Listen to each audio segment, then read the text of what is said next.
Welcome to math with Sanjeev Upadhyay. आप लोगों का हमारे यूट्यूब चैनल पर स्वागत है। आज हम लोग द्विघात समीकरण के उन प्रश्नों को हल करेंगे जो बोर्ड परीक्षाओं में पूछे गए हैं।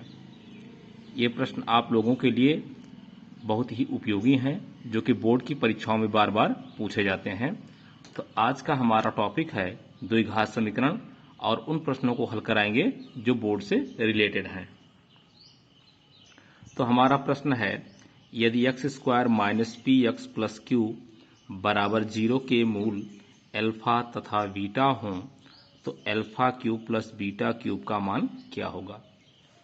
तो प्रिय छात्रों, इस टाइप के प्रश्न अगर आपके बोर्ड में आते हैं तो इनका लगाने का तरीका क्या है, आप लोग हमारे साथ सीखें।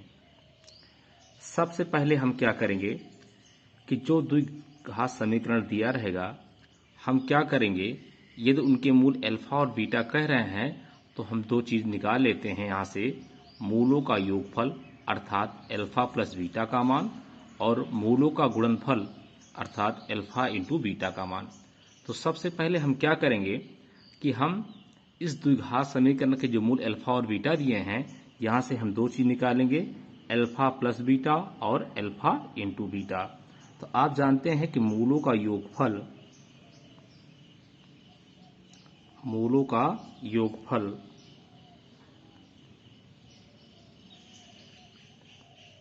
ये अल्फा प्लस बीटा होता है और इसका मान किसके बराबर होता है, ये होता है माइनस यक्स का गुणांक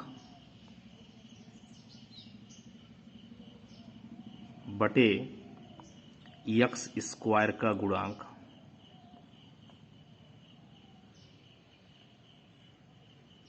अब आप लोग इस सूत्र में आप मान रखेंगे तो यहां से देखेंगे, सबसे पहले क्या लगाएंगे है माइनस, और यहां पर देख रहे हैं यक्स का गुणांक क्या है माइनस पी। तो यक्स का गुणांक के स्थान पर हम क्या रखेंगे, माइनस पी रखेंगे, फिर बटे लगाएंगे, फिर नीचे क्या लिखा है यक्स स्क्वायर का गुणांक। तो यहां पर देखेंगे कि यक्स स्क्वायर का गुणांक कोई संख्या नहीं दी गई है, तब हम उसके स्थान पर एक मानते हैं। क्या मानते हैं, एक। तो यहां पर एक्स स्क्वायर गुणांक क्या हो जाएगा, एक। अब इसको हम सरल कर लेंगे तो ये माइनस बाहर है और यहाँ माइनस अंदर है, तो इन दोनों का जब आपस में गुणा होगा तो ये प्लस हो जाएगा, तो ये आ जाएगा प्लस पी और बटे एक। जब पी में एक का भाग लगाएंगे तो हमको क्या मिलेगा, पी मिलेगा। तो इस तरह आप देख रहे हैं कि मूलों का योगफल अर्थात अल्फा प्लस बीटा का मान जो मिला वो किसके बराबर मिला, पी के बराबर। अब हम क्या करेंगे, अब हम मूलों का गुणनफल निकालेंगे। तो मूलों का गुणनफल होता है, मूलों का गुणनफल ये होता है अल्फा इंटू बीटा, और इसका मान किसके बराबर होता है, ये होता है अचर पद बटे यक्स स्क्वायर का गुणांक। अब आप लोग देखेंगे कि हमारा अचर पद क्या है। तो यहां पर देखेंगे जो प्लस क्यू है ये अचर पद है, तो अचर पद के स्थान पर क्या रखेंगे, हम प्लस क्यू रखेंगे बटे, और यक्स स्क्वायर का गुणांक क्या रखेंगे, एक रखेंगे। तो क्यू में एक का भाग लगाएंगे तो हमको क्या मिलेगा, क्यू मिलेगा। तो इस तरह आप देख रहे हैं कि मूलों का जो गुणनफल आया अल्फा इंटू बीटा का मान वो किसके बराबर आया, क्यू के बराबर, और अल्फा प्लस बीटा का मान किसके बराबर आया, पी के बराबर। इतना करने के बाद अब आप लोगों से मान क्या पूछ रहा है, आपसे पूछ रहा है कि alpha cube plus beta cube का मान बताइए। तो इसके लिए आपको एक सूत्र लगाना पड़ेगा। वो सूत्र क्या होता है, ध्यान से आप लोग देखेंगे कि alpha cube plus beta cube ये किसके बराबर होता है, ये बराबर होता है हमारा अल्फा प्लस बीटा का whole cube minus 3 alpha beta और ब्रैकेट के अंदर अल्फा प्लस बीटा। ये बीजगणितीय सूत्र है।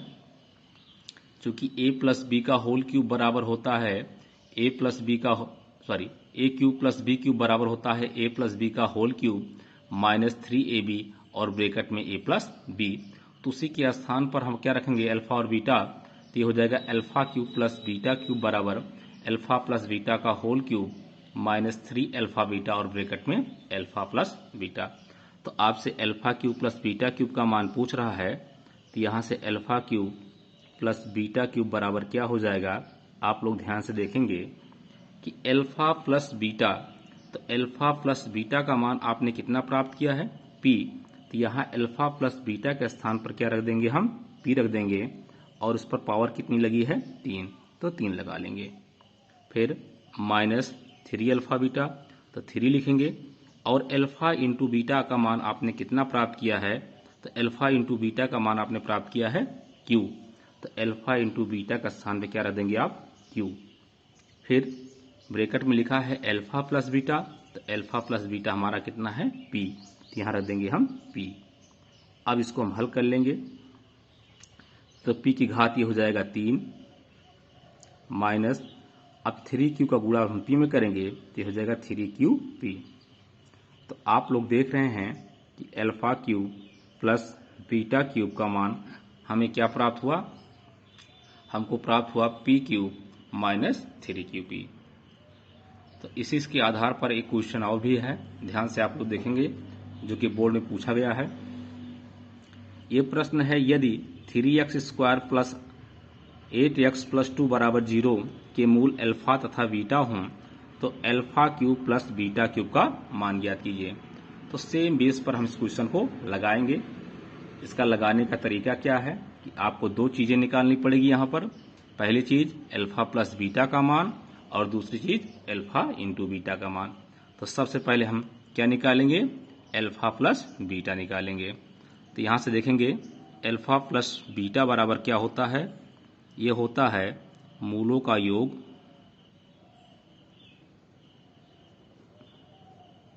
और किसके बराबर होता है, ये होता है माइनस यक्स का गुणांक बटे यक्स स्क्वायर का गुणांक। अब आप यहां देखेंगे कि जो ये द्विघात समीकरण दिया है, यहां पर यक्स का गुणांक क्या है, तो आप देखेंगे कि यक्स का गुणांक यहां पर क्या है, 8। तो यहां रख देंगे आप, तो पहले क्या लगा है माइनस, तो माइनस लगा लेंगे और यक्स का गुणांक कितना है 8, तो 8 रख देंगे बटे, फिर क्या लिखा है यक्स स्क्वायर का गुणांक।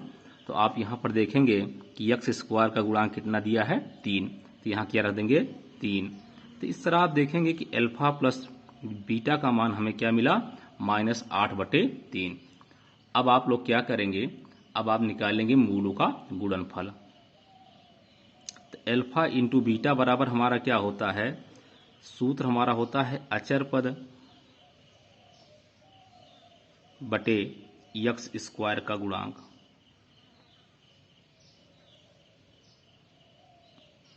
तो यहां पर आप देखेंगे कि इस द्विघात समीकरण में अचर पद हमारा कितना है, +2 है, तो आप +2 रख देंगे बटे यक्स स्क्वायर का गुणांक, तो यक्स स्क्वायर का गुणांक है 3, तो आप 3 रख देंगे। तो इस तरह आप देख रहे हैं कि अल्फा इंटू बीटा का मान जो प्राप्त हुआ वो क्या प्राप्त हुआ, 2/3। अब आपसे प्रश्न में क्या पूछ रहा है, आपसे पूछ रहा है alpha cube plus beta cube का मान। तो अभी मैंने आपको फार्मूला बताया है कि alpha cube plus beta cube को हम क्या लिख सकते हैं, तो आप लिख सकते हैं alpha cube plus beta cube बराबर अल्फा प्लस बीटा का whole cube minus 3 alpha beta और ब्रैकेट के अंदर अल्फा प्लस बीटा। आप इस सूत्र का प्रयोग करेंगे यहाँ पर। तो इस तरह आप alpha cube plus beta cube को जब आप मान निकालेंगे तो क्या होगा, आप अल्फा प्लस बीटा के स्थान पर क्या रखेंगे, -8/3। तो रख दीजिए -8/3 और इस पर घात कितना चढ़ाएंगे आप, 3, फिर -3, फिर अल्फा इंटू बीटा, और अल्फा इंटू बीटा का मान आप लोगों ने निकाला है 2/3, तो यहाँ हो जाएगा 2/3। फिर ब्रैकेट में है अल्फा प्लस बीटा, तो अल्फा प्लस बीटा का मान है -8/3, तो आप रख देंगे -8/3। अब इसको हम सरल प्रोसेस में हल करेंगे। इधर देखेंगे आप, माइनस की घात कितनी लगी है, 3, जो कि विषम है, इसलिए यहाँ पर क्या आएगा, माइनस आएगा। अगर सम घात लगा होता तो ये प्लस में आता, और विषम घात लगा अगर माइनस संख्या पर तो माइनस आएगा। अब 8 का क्यूब निकालेंगे, तो 8 का क्यूब मतलब है 8 को हम 3 बार गुणा करेंगे, तो 8 को 3 बार गुणा करने में मिलेगा हमको 8 गुणे 8 गुणे 8 अर्थात 8 अठाई 64 अट्ठे 512। तो 8 का क्यूब जब निकालेंगे तो हमको मिलेगा 512 बटे नीचे क्या लिखा है 3, और हम 3 का क्यूब निकालेंगे तो इसका मतलब 3 को 3 बार गुणा करेंगे, तो 3 त्रिका 9 त्रिक 27, तो 3 का क्यूब कितना हो जाएगा 27। अब यहां देखें कैसे हल करेंगे, आप 3 को 3 से काट देंगे, ठीक है। अब यहां माइनस है बाहर और यहां माइनस है अंदर, तो इन दोनों का आपस में गुणा हो जाएगा, तो माइनस गुणे माइनस होता है प्लस। अब बचा क्या 2 गुणे 8, 2 अठे 16 और बटे कितना है 3, ठीक। अब आगे आप कैसे हल करेंगे, आगे हल करने के लिए भिन्न का हल है, तो हम क्या करेंगे 27 और 3 का लघुत्तम लेंगे, लासा लेंगे। तो प्रिय विद्यार्थियों 27 और 3 का लघुत्तम जो होता है वो 27 होता है, तो यहाँ हम लासा क्या लिख देंगे 27। अब हल करने का तरीका क्या है कि हर से लासा में भाग लगाएंगे तो 1 आएगा, और जो आएगा अंश में गुणा कर देंगे, तो 1 का गुणा -512 में करेंगे तो -512 एक अन्नम -512 हो जाएगा। फिर प्लस का चिन्ह है तो प्लस का साइन लगाएंगे आप। अब 3 से आप क्या करेंगे 27 में भाग करेंगे, तो 3 का पहाड़ा 27 में कितनी बार जाएगा 9 बार, जो आएगा उसका गुणा हम अंश में करेंगे, तो कितना आया 9, और 16 का 9 में गुणा करेंगे तो 16 गुणे 9 होता है 144, यहां लिख देंगे 144। अब आप क्या करेंगे देखेंगे ये -512 है और ये प्लस 144 है, तो दोनों के चिन्ह क्या है विपरीत, ये घट जाएंगे। तो हम क्या करेंगे कि 512 में से 144 को घटा देंगे, तो 12 में से 4 गया 8, ये बचा 10, 10 में से 4 गया 6, ये बचा 4, 4 में से 1 गया 3, तो ये जो आएगा ये आएगा -368 बटे 27। तो आप देखेंगे कि -512 है, ये प्लस 144 है, घटाने में कितना आएगा -368 बटे 27। तो आप देख रहे हैं सरल नहीं होगा, क्योंकि ऊपर सम संख्या है नीचे विषम, तो सरल नहीं होगा, इसलिए alpha cube plus beta cube का मान हमें क्या प्राप्त होगा, हमको प्राप्त होगा -368 बटे 27। इस तरह हम alpha cube plus beta cube का मान निकाल लेंगे।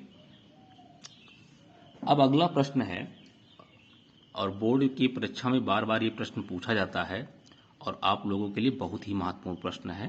कह क्या रहा है कि यदि ax² plus bx plus c बराबर 0 के मूल एक दूसरे के व्युत्क्रम हों तो a व c में क्या संबंध होगा। तो ध्यान दीजिए, जब आप द्विघात समीकरण के प्रश्नों को हल करते हैं और वहां पर मूल लेने की बात आता है, तो हम दो मूल मानते हैं अल्फा और बीटा। तो यहां पर हम क्या करेंगे, सबसे पहले हम द्विघात समीकरण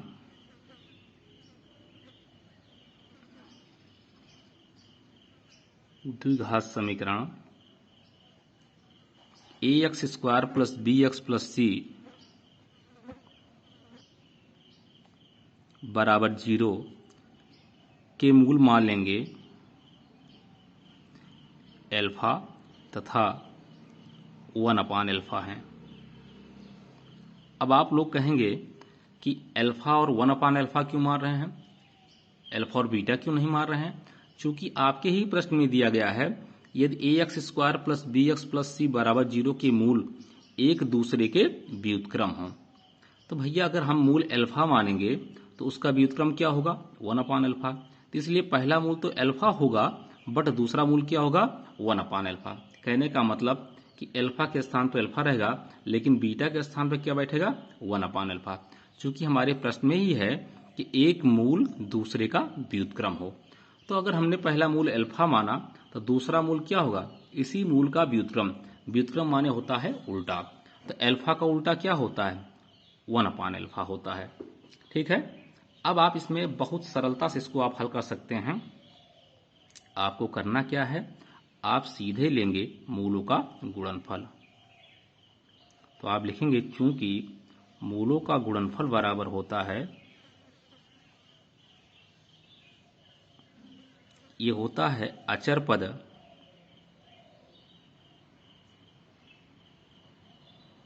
बटे यक्स स्क्वायर का गुणांक।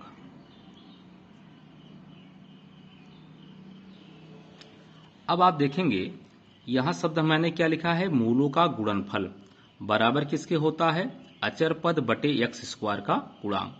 तो भैया मूल हमारे अल्फा और 1/अल्फा हैं, हम इनका गुणनफल कैसे लिखेंगे, अल्फा इंटू 1/अल्फा, और इसका मान किसके बराबर है, अचर पद। तो हम इस द्विघात समीकरण में अचर पद देखेंगे, तो अचर पद हमारा क्या है, सी, तो यहां रख देंगे हम सी बटे, फिर क्या लिखा है, यक्स स्क्वायर का गुणांक, तो यक्स स्क्वायर का गुणांक कौन है, ए, तो यहां क्या रख देंगे, ए।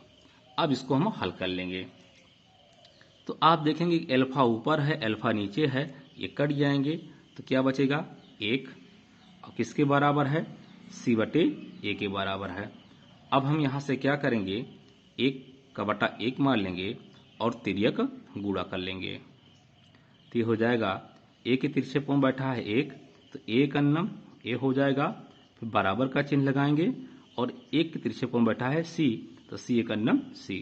तो आप देख रहे हैं कि हमको क्या मिला, ए बराबर सी, और हमसे प्रश्न पूछ रहा था ए व सी में क्या संबंध होगा, तो ए और सी में यही संबंध होगा कि ए का जो भी मान होगा वो सी के मान के बराबर होगा। इस तरह हम प्रश्न को हल करेंगे। तो प्रिय मित्रों, ये प्रश्न आप लोगों के लिए कंपटीशन और बोर्ड की परीक्षाओं के लिए तो बहुत ही महत्वपूर्ण है। तो आप लोग कृपया हमारे चैनल को लाइक, सब्सक्राइब, शेयर करिए, और हमारा चैनल कैसा लग रहा है प्लीज़ कमेंट में लिखने के लिए मत भूलिएगा। आप लोगों का दिन मंगलमय हो। धन्यवाद।